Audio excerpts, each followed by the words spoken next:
Good evening and welcome to Mindful Conversations. I am Dr. Lori Monaco with Align Yourself, Inc. I am a life coach specializing in transformation and mindfulness practice. I'm a speaker. I am a chiropractor and holistic practitioner. I am known as the Badass Buddha. And I am coming to you this evening with my beautiful, beautiful guest.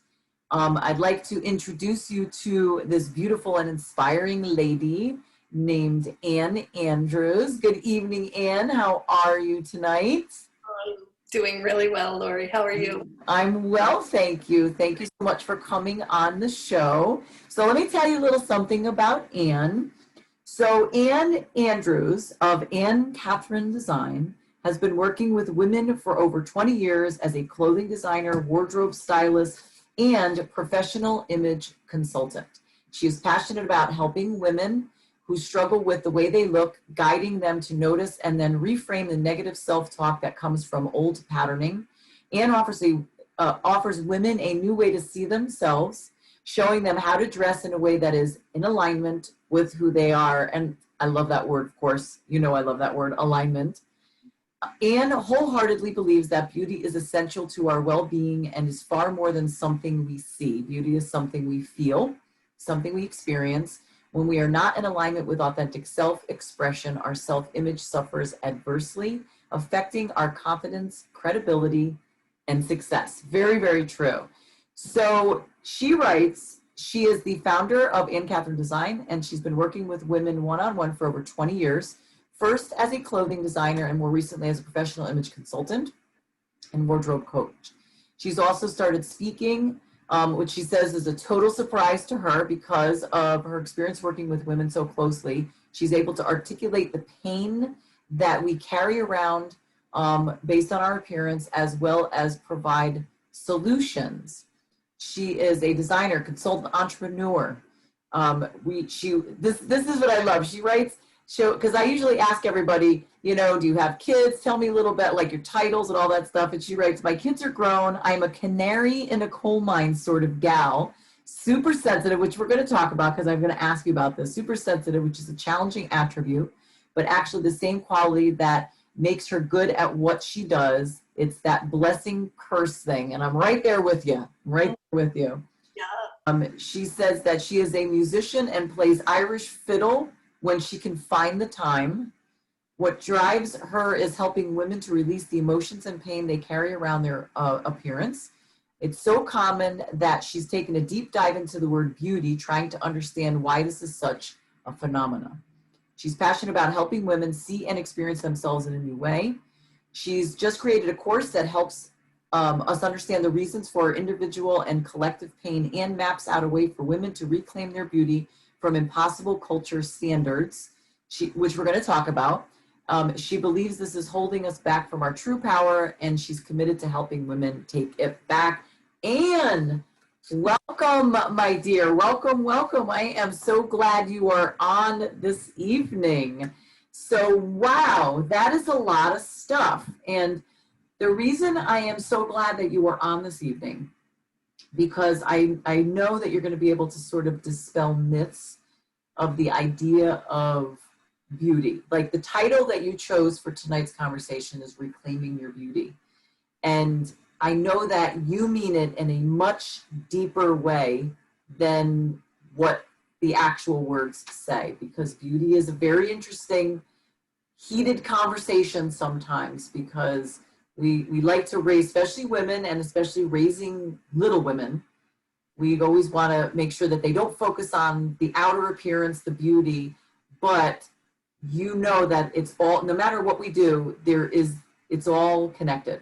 It's absolutely all connected. So, so whatever I said there, so how did you get into all this? Like what really shifted you? Like, was this always you? I know you've been doing this a long time, but what did you do prior to all of this? What's your background prior to all of this? My background is when my daughter was 3, I was on the phone with a friend and I said, what should I do with my life? And she said, well, be a clothing designer, duh. I went, okay. And I tend to just dive into everything I do. Lori, so I took a couple, 12 classes at the Academy of Merchandising and Design, and I had already run an office, so I had the numbers part down. So I sewed together 60 pieces of clothing and invited a bunch of friends and sold out and ran a, my business model was very different. Because I was raising two children, I would do small collections and run shows like 4 or 5 times a year. I never lost money. And I was like this little famous person in my town in Evanston. I would run into clients who would say, oh, I wore your dress last night. It's so fabulous. And now I still run into them and they say, I wore that dress I bought from you 20 years ago. And I'm wow. So that is the beginning. And I never really wanted to mass produce clothing. It just didn't interest me. I wanted to work with my customer. So that led to burnout. And I went into interior design. And then I went back into clothing design, only to be led to doing wardrobe consultations. And working with women, they'd say, I love your clothes, and can you come over and look at my closet? So I went, sure. And I would help them with that. Again, not knowing where I was going. But I realized I had a gift that I could really help because I'm so sensitive. I said that in my thing. I am very, I won't use the word cautious, but I am careful and mindful when I talk to women about their bodies, and I help them reframe what they're seeing because we're so critical about ourselves. And my own journey mirrors that. And I was a cutter when I was 15, and had bulimia and all that kind of stuff. So I've been through this, and that's why I think my heart is really tuned into women when whatever they're struggling with, whether it's weight or very large breasts or very large hips, or really helping them learn to love who they are. And that's a hard thing to do in this culture because our frame of reference is so narrow as to what's beautiful. And that's what I really cover in my course is let's create new reference points. So I could just go on and on. So I'm going to end it there for now. So that's good. And I appreciate you sharing that because everybody's journey and story is very different. But then in the end, there's so many similarities, you know. Totally. What you struggled with ended up becoming something that was so incredibly important to what you offered people when you got, you know, further on in your life, because your self-image was poor. And I'm right there with you. I look back and I was bulimic. I was anorexic when I started college, and then throughout my 20s I was bulimic. And I look back at how big I was then, which I wasn't big. I was like 130 pounds, but back then everybody were, you know, in the 80s was skinny. Like they were just skinny and straight. And I had hips. I always had hips. And I thought that was huge. Of course, now I look at it and go, boy, I wouldn't give to be 130 pounds now. I mean, you know, because I'm not even close to that, you know. Actually, I'm closer now. Then I gained a lot of weight as in my 30s, and I topped at 205. And recently, my journey has been weight loss because I've lost 27 pounds since June, and it's game changing. Because I transformed myself mentally and emotionally. I began my transformation, my big transformation, like just about 5 years ago. And the body piece lagged behind. I wasn't ready to get rid of that. I wasn't ready to let it go. There was a lot of emotional stuff attached to my size. But then I finally got tired of it. And I went back and forth the last couple of years with my weight. But then this was kind of it. Like June set it in place, and I haven't been this thin in like 19 years. So, and I'm not at my goal weight, but here's the interesting thing is that because I was thinner and I felt better about myself, and my clothes weren't as tight. This happened to me a couple of years ago, but then I gained the weight back. But I all of a sudden felt reborn with my style. And I didn't have a style before. Like my style was frumpy. That was my style. It was just frump. And I just, all of a sudden, when I lost the weight the first time, back in 2018, so it was, yeah, it was 2 years ago, I all of a sudden was looking at my clothes differently, and I wanted to buy different types of clothes, things that I had never worn before. And it was very empowering. And it wasn't that I was trying to prove anything to anybody else. All I was doing was proving it to myself. Yes. That I could be in my 40s and be sexy and you know, whatever. And and that's what I continued with. So over the next 2 years, I developed my style and realized I'm more of, while I could be very sexy, like I like sexy professional, but I'm really more boho. That's my thing. I'm a very bohemian. I've always gravitated towards that, but I love it. And you could be very sexy in those clothes as well. So for me, that's always the background, is a little bit sexy, because I never was, even in my 20s, I never felt that way about myself. It wasn't until I transformed my life and the clothes just were one piece that lagged behind. So it is very empowering when you find your style. It's very empowering when you own your style, when you own your shape, your whole self. So how transforming is it for you, or how enlightening, or how, like, I just could keep going with the emotions when you see that piece that you provide to your clients, when they get to that, I mean, they have to get emotional, right, when you start really digging deep. So just share some of that, share some of the stories. And Well, that's why I do what I do. When I see the light bulb go off, I just, women's image of themselves can change with a single word. And yes. I'll give you an example. I worked with a client who had worked with a wardrobe consultant before. And I said, "Oh, tell me about your experience." And she just said, "Well, she told me I had a pear shape, and she told me what a pear shape should wear, and she told me what a pear shape shouldn't wear." And my client was just owning it. It's like she might as well have just slapped a "I'm a pear shape" on her arm, because you know how women are. We take any negative comment and we for me, it's like, I can't. Mine was here, mine was always right here, you see. Right there. It's right, Yes. especially when it comes to our appearance. So I'm listening to this story, and nothing against her image consultant. A lot of them work this way. They pick these labels, and then the client has to kind of find what to wear with her pear shape. So I'm listening to this story and I'm getting a little, annoyed. It's not how I work, but I didn't quite know what was up. So I just let it kind of sit, and I went, "Oh, wow, I don't work that way at all. This is really interesting." So the next morning I woke up and I was in meditation. I heard a voice that said, "Claire doesn't have a pear shape. She has a goddess shape." And it's just something that came in. And I had a Zoom call with her that afternoon, and I shared with her that. And her whole face lit up, Lori. She just was like, and then when I actually went to her house and worked with her on her wardrobe, she was totally proportional.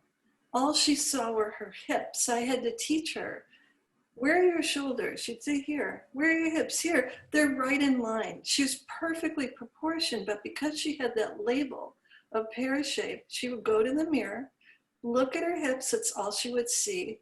And I was like, wow, this is all so unnecessary. So, and I didn't do that just to flatter her. That's what came through me. And a lot of women see themselves not accurately. They'll say, "Oh, I have really, really big shoulders." And I'm like, "Not really." And I'll say to them, and I'll teach them how to go look in the mirror and what to focus on. And so they go, "Wow, you're right. I really see myself differently." So yes, there are many of us that do have figures that are challenging. And when I say challenging, that's because we're comparing it to the cultural ideal, which is a lot of what I talk about. Instead of really learning to see our own beauty, which I believe is our birthright and we all have. So I always want to cry when I start to talk about this, because I feel beauty's been hijacked from women and we're being I played agree. we're being played, and I really want to help women wake up and feel better. So that's one example of using just one word to shift somebody's perspective. And that's a big shift. Pear shape or Huge. goddess. I'll take goddess. Exactly. Again, and I don't say that to flatter people. That's not how I work. Whoever I'm with, that's sacred space. And I'm going to do whatever I can to bring, to reframe what's going on in my clients' minds, because it's usually really negative. And I did a call, discovery call with someone the other day who I asked for worksheets. It's like they fill in all these worksheets and then send them to me, and then we have a call so I can kind of tune into her.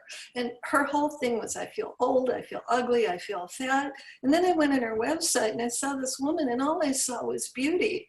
And I shared that with her, and I said, you're not alone. Women are not seeing themselves because we keep comparing ourselves to the culture.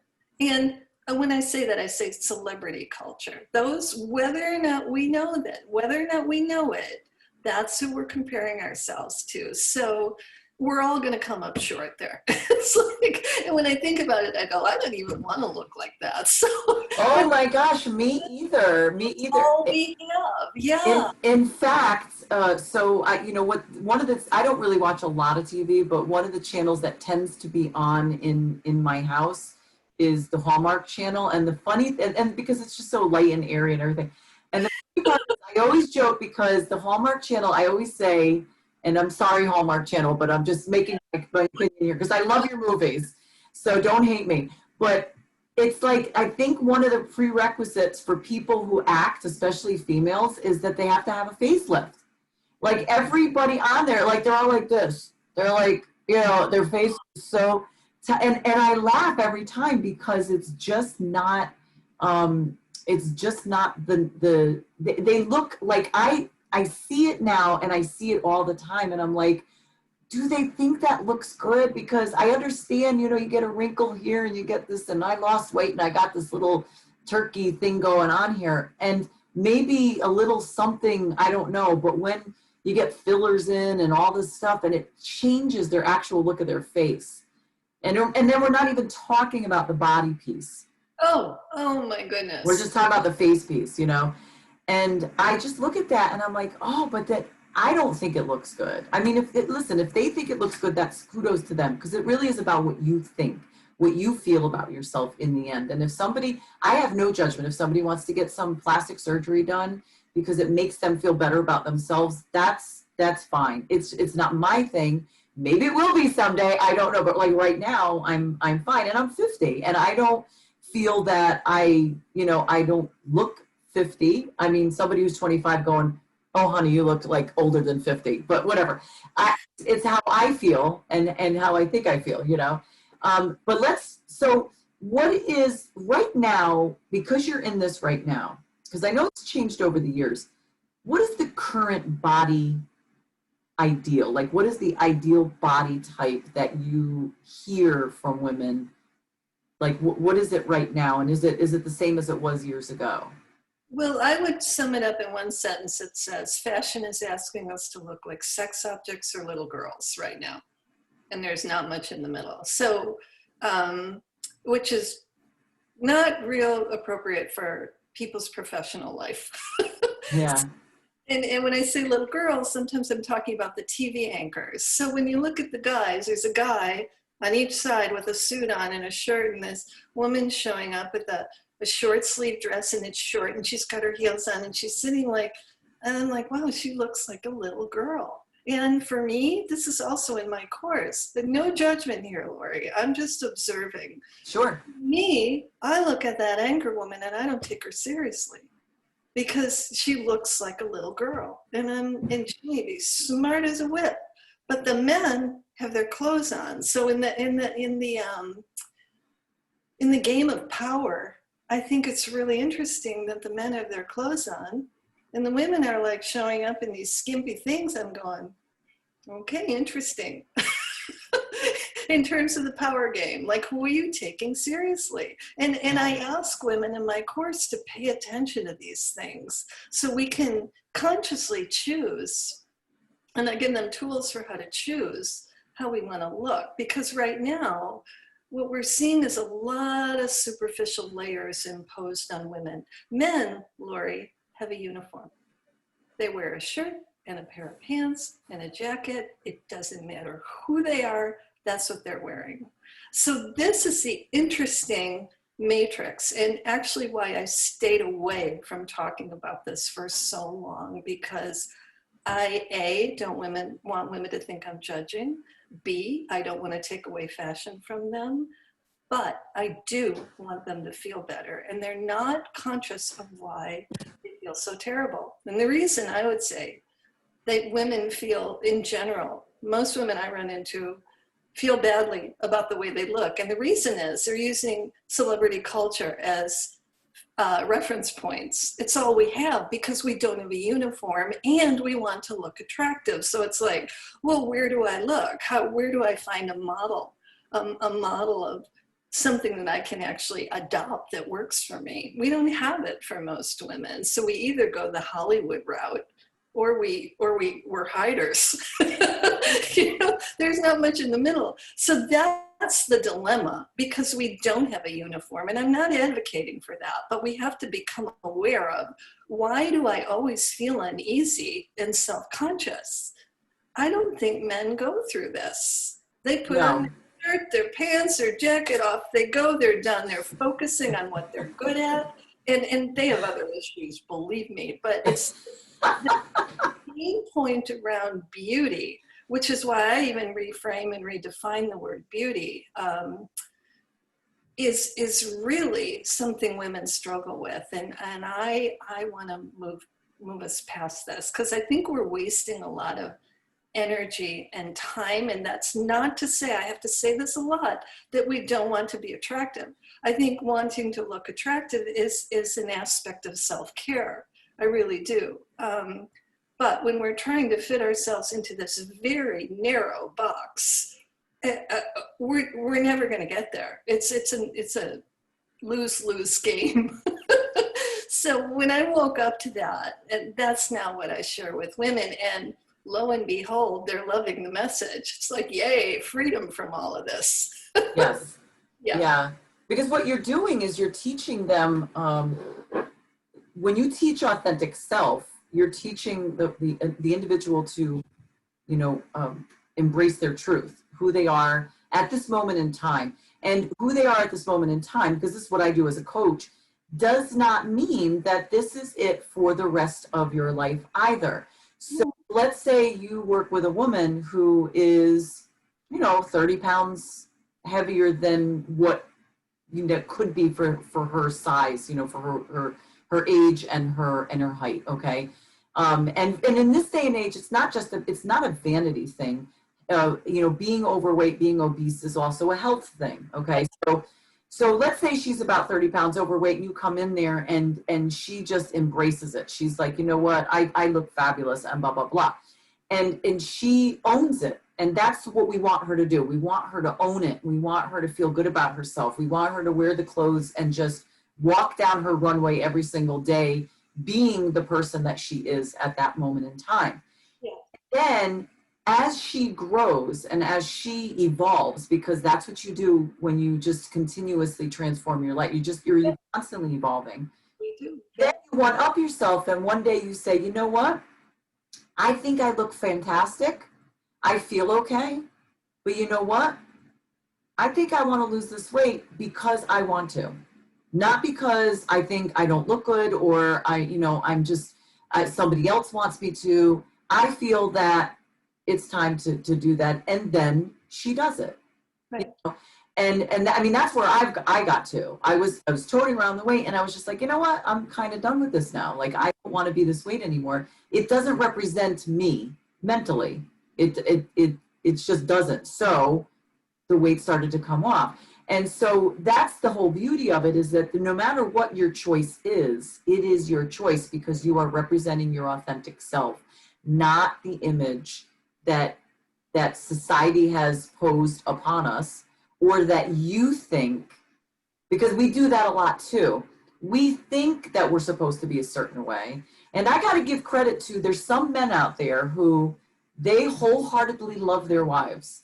They don't care what size the wife is. They started off as a size 8 and now they're a size 14 and the husband does not care. Never even said that they cared. But the wit we put in our head, oh, I'm just disgusting. He's not attracted to me anymore. Never said that. And I love the fact when men are like that, where they're like, I don't care what size she is. She's incredible. She's the woman I married, whatever. So we play those stories in our head. So I love, so I forgot where I was going with that. But anyway, so when you, give us some more, tell us a little bit more. I had a whole thing that I had written out here of questions. And remember I told you that I don't always go on to that. We go into questions afterwards. So how about reclaiming, so your title, Reclaiming Your Body.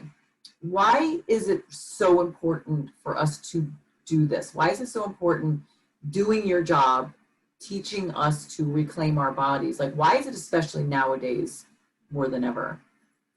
Well, I actually call it reclaiming your beauty. Your beauty. I can't even read.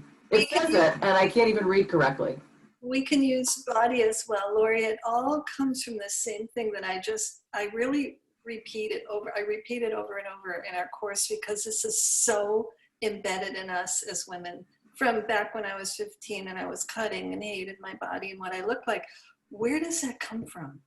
Where does that come from? Is it necessary? None of it is necessary. We're buying into this false notion that beauty is only available to a few women, whether if they're celebrities or they're following fashion or, maybe they have perfect genetics, whatever.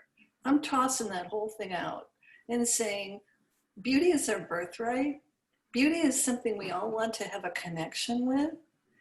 And when I describe beauty, Lori, it's really the whole of who we are. It's not just what we look like. So beauty is this really funny word because you open this conversation saying, I want to look sexy and I want to look this. And I was smiling going, I want to know what she means by that because sexy is a really funny word. And I have a list of words over here that we can go through if you want to, that women use time because I'm so interested in this. So do we want to be sexy for ourselves? Do we want to be sexy because we want to attract men? Why? The sexy thing's so interesting to me because another word for it is attractive and another word for it is beautiful. So it's I'm really drawn to the word beautiful because of the whole of that is, but because, and I think this is because of the culture, we're very pushed and pressured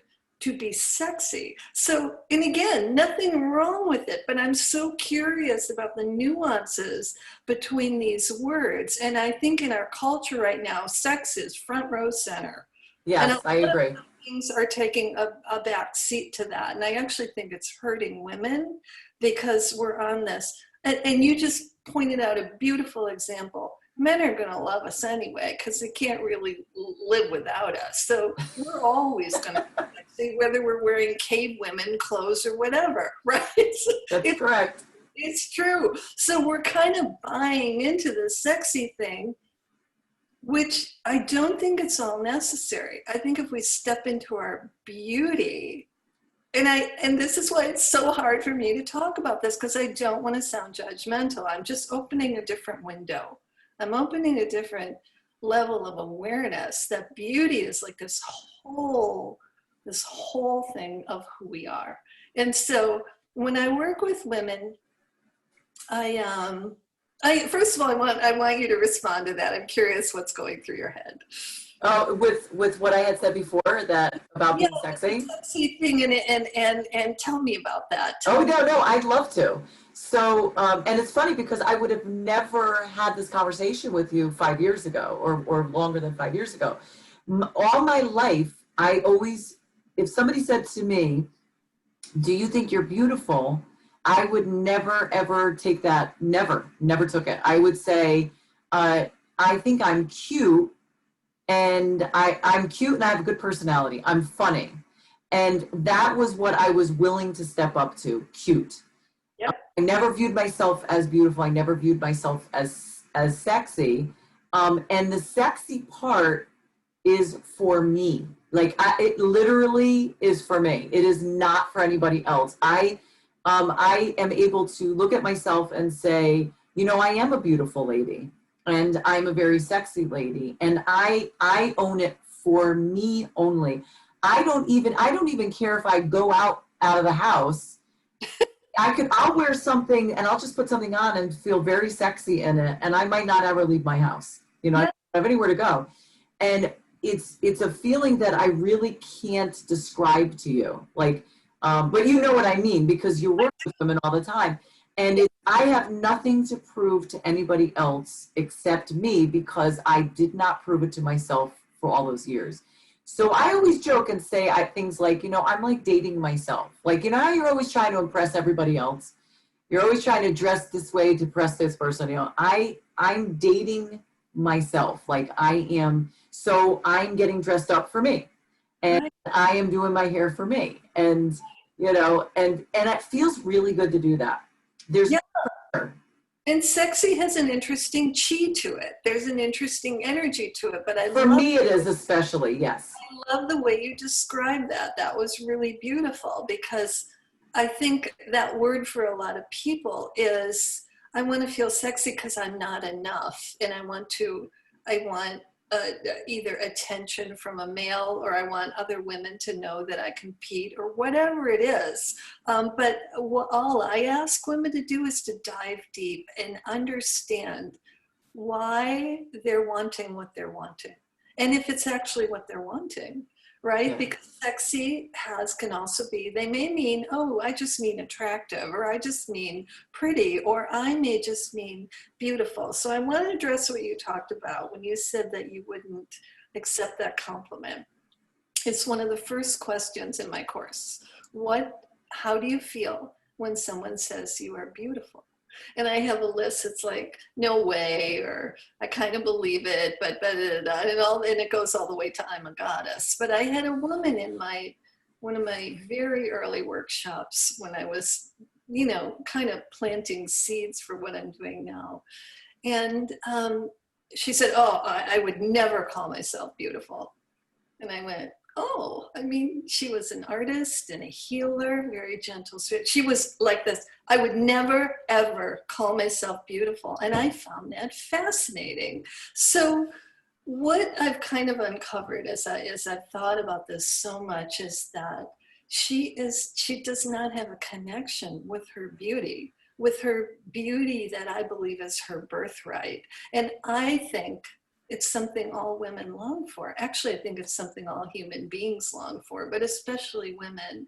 This idea of, so what is beauty, you might ask? So for me, beauty is a very, very high vibration word. It is something we all seek it out. We seek it out in nature. And so a sunrise is obviously an example, but a new plant growing in the spring is beautiful. But also, so are the weeds that are dying in the falls. It's beautiful. So it's really the whole of everything. It's a very holistic word to me. It's very sacred to me. And I don't know if you know Dr. Zach Bush. He's amazing. Oh my God, he's amazing. My favorite quote in the world is that beauty is the fabric of life. And when we can't connect with it on a personal level, I think we're missing something. There's a longing to connect with our beauty. And this is the work I do with women. Because when they can start to disconnect from the cultural conditioning that we all have, and really start to look in the mirror and go, I'm okay. I'm okay. It's absolutely life-changing for women. So yeah, that's what I do. And I do it actually, Lori, with words. I get women to tune into words. Like, how do I want to look? How do I want to feel? And what do I want to project? And I work with women on these 3 words. It's really how I start to get clients. And and they'll put down comfortable, and I want to feel casual, and I want to feel at ease. I'm like, nope, those are all the same vibration. You're much more than that. Let's get to work. So I look at their websites and I look at what they do, and I ask them a lot of questions, and I want to know their history, and we find a triangle of words that is more like for my brand, it's beauty, grace, ease. Those are the words. I love grace. Those are my guideposts for everything in my life. Do I always reach it? No. But if I get lost, that's where I go to. So I work with women on this triangle of words that really embodies all of who they are. So somebody can be artistic and professional, right? And masterful. And I balance out the masculine and the feminine energies.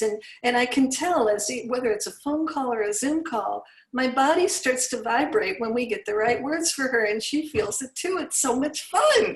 So that's how we start. Because when I had a woman, I worked with her on her 3 words. She's just so cool already, but when she did her 3 words, she was just so excited. So she wrote me a text after we were done and said, I'm walking around feeling confident, being real, and in grace. So her words were confident, grace, and real. And real wasn't even on my list. But she just knew that was her. And there was something, so that disconnection with her beauty came in with those 3 words. And that's really how I start working with clients. It's with words. And from there, they're like, okay, I need to work with you. And I'm like, okay. So does that kind of make sense? Like the beauty is just a much bigger, I think the beauty we long for is way beyond what we see. In fact, one of my basic tenets is, and you said it in my intro, it's not something we only see, it's something we feel and something we want to experience, which is why when we all see a sunrise, it's way beyond seeing. We're in a state of awe. We're in a state of belonging. We're in a state of connection and being, kind of at one with the universe, if you want to get really cosmic about it. But it's yeah, that's where I take it. I study mysticism, so I weave it all into my work. No, but it's necessary because, again, what you're doing is that's exactly what life coaches do in general, is that we teach people to be their authentic self, to embrace it, to understand it. And then the rest of it comes along with it, because once you know who you are and you grab a hold of it, then your style comes right along with it and it represents you. That's right. So the idea of something being grace, like having grace, and like I used to think the term beautiful, one of the reasons I didn't own that term when I was younger, I felt that beauty, to be beautiful, required too much effort on my part. Like I never was a person to really put a lot of effort into like sitting and doing my hair for a long period of time and makeup and all this stuff. And I felt like it was unattainable for me based on my idea of what beautiful was, which back when I was younger was people really putting the effort in and going to get their hair done all the time and spending the money and getting their nails done. But then I realized that beauty is anywhere. I embraced the pieces of who I was. Like I always joke about this, but this is the truth about me. I could be out in the yard because I love doing manual labor. I absolutely love doing, especially yard work. I could be in the yard, filthy dirty, because it never seems to fail that I joke all the time with my family that all the dirt always manages to land on my face and everywhere but the ground, So I could be out there sweaty, dirty, just in shorts and a tank top or whatever, busting my butt, picking up boulders, doing all this heavy labor stuff for hours, come in, shower, fix my hair real quickly because I don't take long, throw on a really beautiful, sexy, hot dress, whatever way you want to say it, pumps, and go out and look spectacular. And so a few hours before, I was out there looking like one of the guys and smelling like one too, I'm sure. And then just transformed so rapidly, and they both represented me. Like, Yeah. so they both, that is who I am. I am that sweaty, hardworking person that doesn't care. Will walk into Home Depot filthy because I'm not going to change just to go to Home Depot because, you know, but then we'll go out and can be at a cocktail party and just dressed to the nines, you know? And I love that about me. Like I used to fight it because I'm thinking they don't work together and they're not supposed to be that way and that's not how you're supposed to be. And but then I think part of it too is there were a lot of women that were younger than me that weren't falling into those categories. They were like, listen, I'm tough, but I can like be a cop at the same time. Like, and I could be sexy at the same time. And I could, you know, I could be in a whatever, like have a guy's position and then after work get dressed up and look all beautiful, like, oh, you know, like the most beautiful woman out there. And it gave me permission. It gave me permission. And that's what you're doing. You're giving these women permission to be themselves. Yes. Be the best version of themselves. Yes. And I'm always so fascinated by this word sexy, Lori. So to me, what's really sexy is when somebody's being really real. Yes. Now, Yes. you can't layer attractive on that because if you didn't have your spirit and so you're getting all dressed up but you're losing Lori's spirit, there goes the sexy right out the That's window. right. I So agree with you. I think it's sexy, and you illustrated it so beautifully when you were talking about that man who loves his wife. He sees the beauty of his wife, which is the whole of who she is, whether she's 120 pounds or 180 pounds, because it sounds like that woman that he's in love with is really being true to herself. And that's really what I think is so hard for women to understand, again, because of our culture. I think, Lori, if we didn't have all these reference points, movies, TV, advertising, social media, influencers, magazine covers in our face 24/7, we would not be struggling like this. But I agree. Absolutely. it's nonstop. And even if we're conscious, it's something that we're always paying attention to on some level, unless there's a whole group of women who have just given up and checked out. And I love working with them because when we find their 3 words, they just sit up a little straighter and they feel better about themselves, and they really own their life's path. So like a lot of women I work with, not all, I work with all ages, but the ones who are older have had a couple kids, their bodies have changed, or they've gone through an illness. They're either going to really be feeling horrible about how they look because they're comparing, or they're just going to drop out of the game altogether. So I bring them back into the beauty game, but on their terms, and Yes. say, our bodies are, I mean, we start off as these little naked infants, and then we move through life in all these different stages, and our only reference point is a young, fit, skinny, that's a reference point. It doesn't matter what age we are. And men do not go through this. Men can be older, younger. So this is really the struggle. So I help women untangle from all that conditioning and really get back to basics and what is important to you. What are your values? How do you want to be perceived? And then we work a wardrobe around these words. So it's really interesting work. And it's kind of alchemical. And I just love, I'm very surprised that I'm doing this. I had no idea that the way that I do this consulting and the way that I talk to women about beauty, they'd even be interested. And they are. And I think they're glad to be free of the game. The game is just, it's not making us feel better. One of the things I say in my talks is we may love fashion, but fashion doesn't really love us. Because if it did, we'd all be feeling a lot better about ourselves. So that's what I'm unraveling in the course and in my work with women and the talks that I do. I'm surprised you're shocked that you are so wanted, because I think that there has been quite a revolution, especially for women over the last, I mean, realistically, I think it's been happening over the last decade, but I think more realistically, it's the last few years. Women are stepping into themselves, stepping into who they are and owning it and being okay with who they are and not worrying about what other people say and saying, this is who I am. You either like it or you don't. I like it. I love it. I don't really care what you have to say. And so but the way you're doing it, like I said, you're giving them permission to be who they are and they're loving it. They're not fitting a mold that they don't fit into. They're creating the mold. They're creating their own self. And then that gives other women, that gives other women permission to say, God, look at how she's just like owning it.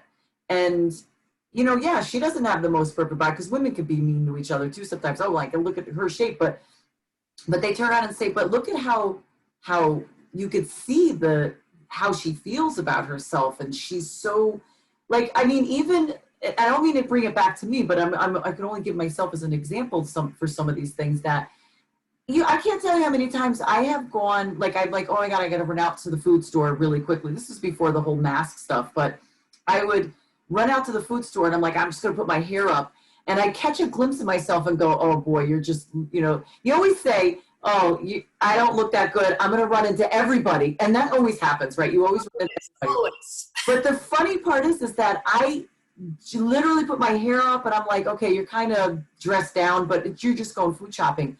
Can I tell you how many men I've walked by, they're staring at me, they're saying hello to me, and I laugh. I'm like, seriously, this is what's doing it for you? Because I didn't even put any effort in, and I don't even, like, this isn't even me pulling it up. So to me, what it is I think because you're teaching them to just so love themselves, and that radiates out. So yeah. no matter what you're wearing, it radiates out, and that attracts people. It attracts men and it attracts women too. Yeah. Yeah. That But way. there's another piece that I want to add to what you're talking about, Lori, because a lot of women, I think, are unconscious about this as well. And when you were talking about women wearing whatever they want, so I talked to a group of Hispanic women about 6 months ago, and I asked the woman who asked me, and I said, tell me about your culture. She said, well, we're raised to be very sexual from an early age. And I said, got it. So sure enough, in Q&A, this young woman, she was in her 20s, she was saying, well, I want to go out there and I want to wear whatever I want. And if those men look at me, then they're just pigs. And I went, oh, that's really interesting. I said, can I frame this for you a little differently? And she said, sure. So I said, so what are the words you're describing? And she used like sexy, and I want to be provocative, and I want to be, and I said, okay, so if you're addressing that you are a sexual object, can you blame people for looking at you as a sexual object? And she put her head down and went, I get what you're saying. So when you're right, I encourage women to be themselves and do that. But when they're going to go the sexy route, I want them to be very conscious why they're doing it. Yes. Not to play into the patriarchy. Because a lot of women in like the body positive movement and all that stuff, great, I'm so glad that's happening. What I'm not so glad about is it feels like they're playing right into the patriarchy. Yes, I agree with you. Clothes on. And it's like, no. So because clothes or no clothes, men have their clothes on. And who's got the power? Men do. So yeah. When we choose to dress very scantily dressed, all I'm asking is for women to be very conscious of what they're doing, because I think there's a lot of unconsciousness going on, and they're saying, I want to do whatever I want. Great.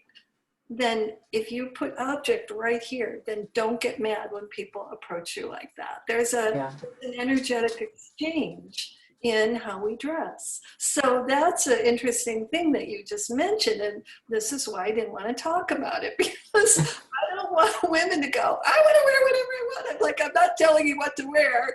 I'm just asking you to really understand the choices you're making, and are they right for you, or are you playing out somebody else's game? And listen, I'm glad we went there, because that's, don't worry about what other women might be, because that's not what I'm hearing from you. You are very clear about the fact Yeah. about what your end game is. Like if you want to dress that way, that's fine, but you have to have a strong reason for dressing that way, as opposed to I just want to like tease everybody and then get mad that they're googling at me and stuff like that, and so I want to touch on one thing too. Yeah. It's interesting, and I base this on some of the stuff that I worked through because of my eating disorder when I was younger. And then as I got older, I had friends that were, I had a much greater diverse group of friends. So I grew up in a household where, and I heard it all the time. I have an older brother and much older too. He's much older than I am, and a dad. And I could not tell you how many times I heard that the perfect woman is skinny and big boobs, skinny and big boob. That's all I heard. And what did I not have when I started to develop? I did not have big boobs. Thank goodness for Victoria's Secret's push-up bras, because that's how I have nice cleavage. But anyway, and so I did not have that, and I had big hips. I was not straight skinny with big boobs. So that got to me. And the girls that I went to high school with were straight girls. They were straight skinny girls. They might not have had the boobs, but they were straight. So by the time I got into college, I was really messed up, thinking I'm not attractive. There's just not what I was. And when I tell you it started at a really young age, I was like, I can remember conversations said to me, in front of me, or even directly to me by my brother, mostly, not even so much my dad, at like 8 years old, So then fast forward to where I started becoming friends with a lot of women of color, and noticing that they were all different sizes. Some were thin, some were not. Yes. Get dressed, and they would walk out and they would just own it, Yep. And I would be standing there, and some of them I was thinner than, and I'd be like thinner than they were, and I'd be like all self-conscious. Like, I can't wear that, And one day I was watching a show, and it was on Oprah, and Tyra Banks was on there, and they started to talk about eating disorders, and because Tyra Banks had started this foundation, and she was trying to teach young girls to become empowered and just love themselves no matter what, and they started to talk about the fact that why is it there was such a separation between the way that white young girls grew up and their body image versus women of color. And Tyra Banks said something, and I never forgot this. This was probably back in the 90s. This is when this aired. She said, I'm not saying this is what it is. She goes, but this is one thing that I can say for myself. She's like, when I was a child, everything that I saw was always on a white person. It was the Barbie doll was white. All the models were white for the most part. All the actresses were white. She said, and I was a woman of color or a girl of color, and I didn't connect completely with them so I've had to find my own thing. And Oprah agreed with this. Yeah. She said that was a good observation, because it's true. It's like you liked it, but you couldn't connect wholeheartedly because you would look down and go, I don't really match them. Yeah. So maybe I'm not supposed to look exactly like that. So they forged their own path. And I ended up becoming very involved with Hispanic culture, but I married into it. I had a lot of friends that are Hispanic, and the Hispanic women are just like, I'm not saying all of them do, but a lot, everyone I've ever met, they just love what they look like. They just own it, and they're very free about that. And it was to the point where I would be like almost envious of that. Like, how did you grow up that way? And they couldn't even answer me. Yeah. But then I got past that point, and I let it go, and I said, you know what, in the end, I'm going to do this for me. And that's kind of what they do. Women of color are more, I'm doing this for me. mostly, you know, that they wear what they wear and they have the body shape that they wear and they own it and they love it because they're happy with who they are for themselves. And it's so freeing to have that mindset. Absolutely. Yeah. And I'm still very fascinated about the difference between, and I need to go study ancient Greek culture where the male figure was really the one that was dominant and admired, right? So I'm still fascinated by this fact that women feel this strong, I want to frame this right, need to feel sexy. And I don't think men have that. And I'm really curious why that is, because as I said before, we're really sexy when we're being ourselves. Yeah. It's that chi and it's that life force that everything's energy anyway. So we as women are spending, and it's fun. Some of it's just fun to be a girl, right? Trying things on and makeup and hair. It's fun. But it gets us in trouble because we take it so seriously. And if I don't look good, my whole self-esteem goes, right? So this is what I find really fascinating that I don't think men deal with. And then certainly they deal with other things, but for women, it's like this, it's just this pressure. It's this inner pressure. And that's the valve that I want to release so that women can show up and look in the mirror and go, all right, who am I going to be today? What am I going to wear on my terms? And really get conscious about what the game is that they're playing, so that it's not backfiring on their nervous system, that they're not enough or they're not attractive or they're not this or they're not that, because that's what's going on with women. And when we don't feel good about the way we look, it affects everything. Oh my gosh, yes, It affects absolutely. everything. And there are so many bright, capable, successful women I work with who just are like this about their appearance. And I'm like, wow, this is fascinating. And one of the things I love to talk about when I do a presentation is, let's say you're going to a networking meeting or a business meeting, and there's men and women there, and all the guys basically look the same. They're wearing a shirt and a pair of pants and a jacket, and you meet them and they could be the CEO of their company or an absolute failure. You would never know it by what, because men don't broadcast who they are with what they're wearing. So when women broadcast it, but sometimes what they're wearing is out of alignment with who they are because they're following the culture. And that's the piece that I'm trying to get them to be real conscious of, because it's very confusing. So we're at this networking meeting and we're meeting these men, and they all look the same. So we don't just sort through the clothing. But with women, we're in suits, we're a sweater over skirt, we have on dresses, or it's sleeveless, or it's low cut, or it's tight, or it's printed, or it's plain. It's like we have boots on and flats and high heels, the gamut. We have jewelry, we don't have jewelry. So a woman's clothing will tell you a lot about her, but it might not even be accurate. Yeah. You know what I mean? Yeah. And that's like, whoa. So as women, we not only judge ourselves, we judge each other. And Yes. I try to get people to like in my course, I'm talking about notice women, notice how you respond when someone shows up in a really low cut, tight dress. Because for me, I feel protective of her. Right.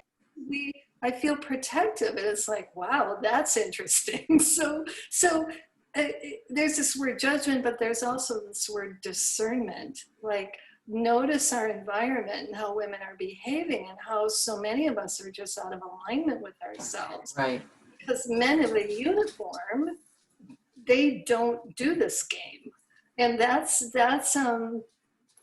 I think when we can really step into a conscious awareness of our beauty and connect with it and express from there, I think a lot of these feelings about our self-doubt is going to go away. I really do. I've seen it happen. It's happened in my own life, and it's happening in the lives of my clients. So It's, yeah, does it kind of make sense when you look at that networking meeting or that business meeting and you're like, wow, what's going on here? But it's so normal, it's so common that we don't notice it. You know, we're in Yes. the middle of this culture, so it's hard to see it. You got to step back and really take a look at what's going on. And I find the fact that it's so uneven with what men are dealing with and what women are dealing with when it comes to clothing and their appearance, it's night and day.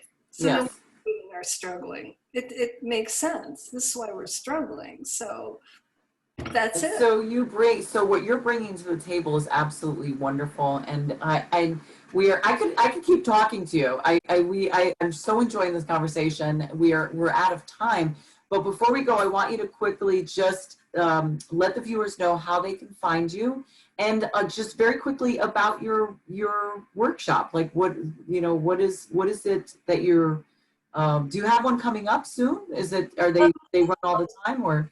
No, what I'm doing now is I think the best way, I mean, if people really want to dig deep, they should contact me and get my download, which is, it's called, I keep changing the name of it, Your Professional Image and Style Assessment.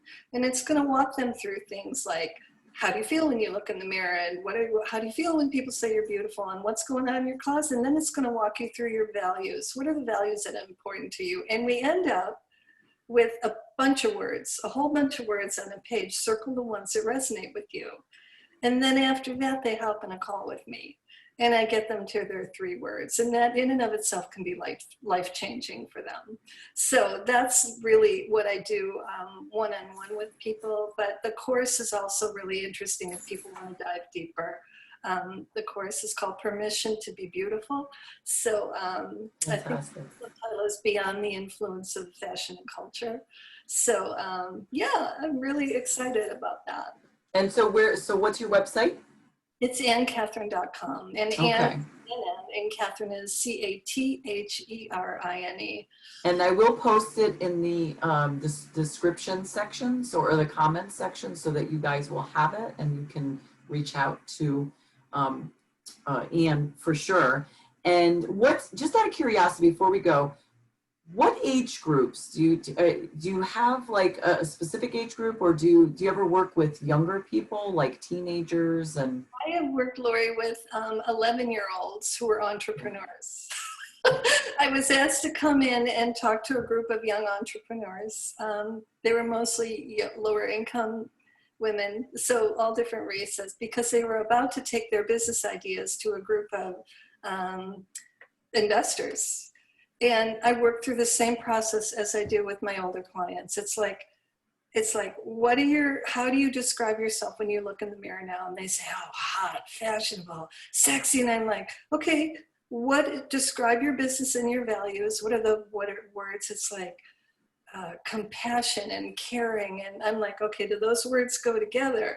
So let's find out your words so you know what to wear when you go in front of your investors, so they're really going to know who you are. And they totally got it. It's the same process. fantastic. That's fantastic. It doesn't matter. It's so, yeah. It's So great. So great. All right, so I will post the information. Anne, thank you so much for coming on this evening, and really, it's been such a beautiful and enlightening conversation, and much needed, I think. And I don't know, I might have to have an excuse to interview you again for another phase of this, because I think we can, like I said, we could keep going with this, and I think it's really important. So Well, thank you so much. Me, which I love. I loved our conversation as well, because I got to kind of go into the little cracks of where I'm trying to wake people up and just say, where do we Yes, I will bring you into the cracks. It's not like I know. I'm learning this along with everybody. Yeah. So I feel like there's a new paradigm that's happening, and I really, what I'm doing is trying to anchor the divine feminine by helping women really step into who we are. Yes. And there's a lot of ways to look at that. So thank you for the opportunity to talk to you. I really enjoyed it. Oh gosh, my pleasure. Absolutely my pleasure. So everyone, thank you for tuning in. I greatly appreciate it. And I will see everybody on the next Mindful Conversation. So this is Dr. Lori Monaco with Align Yourself, Inc. And remember, be you, be real, and be extraordinary. Bye, everyone.